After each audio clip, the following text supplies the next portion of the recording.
ಎಲ್ರಿಗೂ ನಮಸ್ಕಾರ. ನಾವು ಹೋಗಿದ್ವಿ ಉತ್ತರ ಕನ್ನಡ ಜಿಲ್ಲೆಯ ತಿರ್ಸಿ ತಾಲೂಕಿನ ಗಂಡು ಮೆಟ್ಟಿದ ಕಲೆ ಬೇಡರ ವೇಷವನ್ನ ನೋಡ್ಲಿಕ್ಕೆ. ರಾತ್ರಿ 11 ಗಂಟೆಗೆ ಶುರುವಾಗೋ ಈ ವೇಷ ಮುಗಿಯೋದು ಬೆಳಗಿನ ಜಾವ 5ರಿಂದ 6 ಗಂಟೆಗೆ. ಅದೆಷ್ಟು ಜನರು ಬಂದಿರ್ತಾರೆ ಅಂದ್ರೆ ನೋಡ್ಲಿಕ್ಕೆ ಎರಡು ಕಣ್ಣು ಸಾಲಲ್ಲ. ಇವತ್ತಿನ ವಿಡಿಯೋದಲ್ಲಿ ಬೇಡರ ವೇಷದ ಬಗ್ಗೆ ಸಂಪೂರ್ಣ ಮಾಹಿತಿಯನ್ನ ತಿಳ್ಕೊಳ್ಳೋಣ.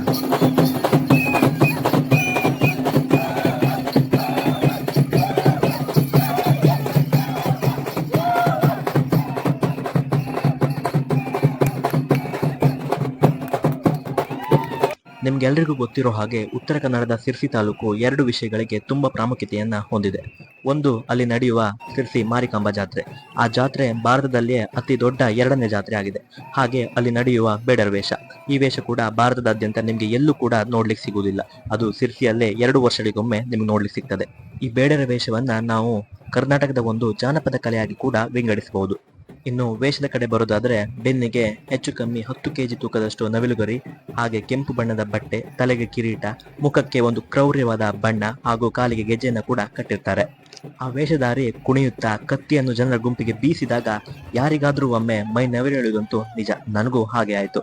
300 ವರ್ಷಕ್ಕೂ ಹೆಚ್ಚು ಇತಿಹಾಸ ಇರುವ ಈ ಬೇಡರ ವೇಷದ ಕಥೆಯನ್ನು ನೋಡುವುದಾದ್ರೆ, ನನಗಿಲ್ಲಿ 2 ಕಥೆಗಳು ಸಿಕ್ತು. ಅದರಲ್ಲಿ ಒಂದನ್ನ ನಾನು ನನ್ನ ಯೂಟ್ಯೂಬ್ ಚಾನಲ್ನ ಶಾರ್ಟ್ಸ್ ಅಲ್ಲಿ ಹಾಕಿದ್ದೇನೆ, ದಯವಿಟ್ಟು ಹೋಗಿ ನೋಡಿ. ಹಾಗೆ ಇನ್ನೊಂದು ಕಥೆಯನ್ನ ನಾನು ಇಲ್ಲಿ ಹೇಳಲಿಕ್ಕೆ ಇಷ್ಟಪಡ್ತೇನೆ. ಆ ಕಥೆ ಏನಂದ್ರೆ, ಸಿರ್ಸಿ ಭಾಗವನ್ನಾಗ ಬ್ರಿಟಿಷ್ ಆಳ್ತಾ ಇದ್ರು. ಅಲ್ಲಿನ ಜನರಿಗೆ ಕೂಡ ತುಂಬಾ ತೊಂದರೆಯನ್ನ ಕೊಡ್ತಾ ಇದ್ರು. ಆಗ ಅಲ್ಲಿನ ಕ್ರಾಂತಿಕಾರಿಗಳಾದ ಬೇಡರ ವರ್ಮ, ಆಲೂರು ಮೂಸ್ಯ ಹಾಗೆ ಕೂಡಲ ಕೃಷ್ಣ ಈ ಮೂವರು ಸೇರಿ ಬ್ರಿಟಿಷರ ಬೊಕ್ಕಸಕ್ಕೆ ಕನ್ನ ಹಾಕಿ ಆ ದುಡ್ಡನ್ನು ತಂದು ಜನರಿಗೆ ನೀಡಿ ಅವರನ್ನ ಸಂತೋಷ ಪಡಿಸ್ತಾ ಇದ್ರು. ಆಗ ಬ್ರಿಟಿಷರು ಕೂಡ ಸಿರ್ಸಿ ಸುತ್ತಮುತ್ತಲು ಅನೇಕ ಸೈನಿಕರನ್ನ ನೇಮಿಸಿ ಈ ಕಳ್ಳರನ್ನ ಹಿಡಿಲಿಕ್ಕೆ ಸಂಚು ರೂಪಿಸ್ತಾರೆ. ಇದರಿಂದ ಮತ್ತೆ ಸಿರ್ಸಿಯ ಜನರಿಗೆ ಬಡತನ ಕಾಡ್ಲಿಕ್ಕೆ ಶುರು ಮಾಡ್ತದೆ.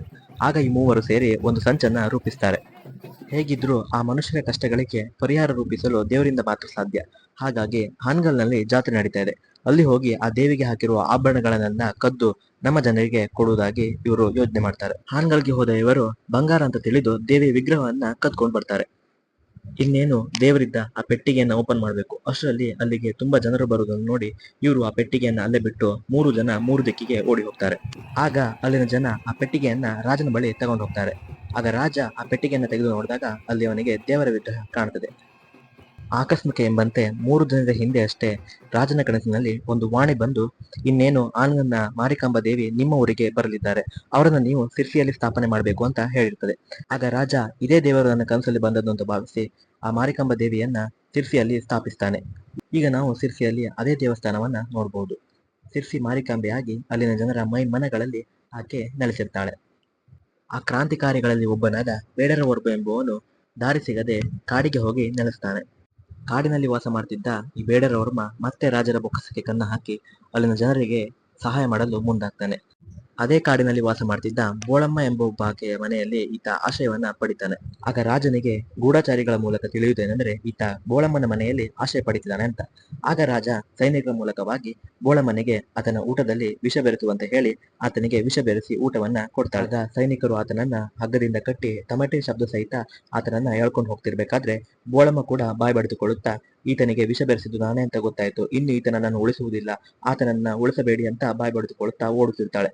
ಆಗ ಬೇಡರ ವರ್ಮ ನನ್ನನ್ನು ಬಲಿ ತಗೊಂಡ ನಿನ್ನನ್ನು ಬಿಡುವುದಿಲ್ಲ ಅಂತ ಖಡ್ಗದಿಂದ ಆಕೆಯನ್ನ ಕಡಿಲಿಕ್ಕೆ ಹೋಗ್ತಾನೆ. ಆಗ ಸೈನಿಕರು ಈತನನ್ನ ಎಳೆದು ಆಕೆಯನ್ನ ಕಡಿದಿದ್ದ ಹಾಗೆ ಆಕೆಯನ್ನ ರಕ್ಷಿಸ್ತಾರೆ. ಇದು ಬೇಡರ ವೇಷನ ಇನ್ನೊಂದು ವ್ರತ. ಹಾಗೆ ಅಲ್ಲಿನ ಜನರು ಕೂಡ ಈ ಒಂದು ಪದ್ಧತಿಯನ್ನ ತುಂಬಾ ಶ್ರದ್ಧೆಯಿಂದ ನೆರವೇರಿಸಿಕೊಂಡು ಬಂದಿದ್ದಾರೆ. ಇದಕ್ಕೆ ಅಲ್ಲಿದ್ದ ಜನರೇ ಸಾಕ್ಷಿ. ವಿಡಿಯೋ ಇಷ್ಟ ಆಗಿದ್ರೆ ಲೈಕ್ ಮಾಡಿ, ಶೇರ್ ಮಾಡಿ, ಹಾಗೆ ಕಮೆಂಟ್ ಮಾಡಿ. ಇದೇ ತರದ ಇಂಟ್ರೆಸ್ಟಿಂಗ್ ವಿಡಿಯೋಸ್ಗಳಿಗೋಸ್ಕರ ನನ್ನ ಚಾನಲ್ನ ಸಬ್ಸ್ಕ್ರೈಬ್ ಮಾಡ್ಕೊಳ್ಳಿ. ಮುಂದಿನ ವಿಡಿಯೋದಲ್ಲಿ ಮತ್ತೆ ಸಿಗ್ತೀನಿ. ಅಲ್ಲಿವರೆಗೂ ಸ್ಟೇ ಟ್ಯೂನ್ಡ್.